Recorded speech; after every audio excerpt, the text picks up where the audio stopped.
I'm going to ask you about another thing. I noticed that when I'm watching, whether it's network television or a streaming show that goes for a couple of seasons, after a certain point in time, sometimes maybe in season one, it takes season two or season three, the lead eventually becomes an executive producer or a Yeah. producer on the show. It took me some years to realize that that was a constant thing that kept Yeah. happening. Could you talk a little bit about that?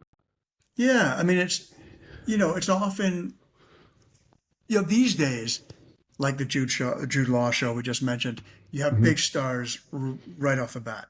But it's certainly in the earlier days of television, right up until maybe 10, 12 years ago, most television series in the beginning were cast with unknowns. Like if you look at Friends and uh, Cheers and CSI, the biggest shows ever made. Nobody knew When who it they were yet. started, they weren't stars. The actors were unknown, so Hmm. they wouldn't be given a producer credit because they're just unknown actors getting a big break. Hmm. By season three, you need those actors. By season three, those Friends stars, the network and the studio desperately needs to keep them on the show in order for the show to succeed.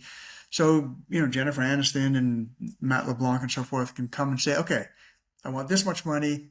I want to direct an episode. I want summers off, you know, only stay at the Four Seasons, and I get a producer credit.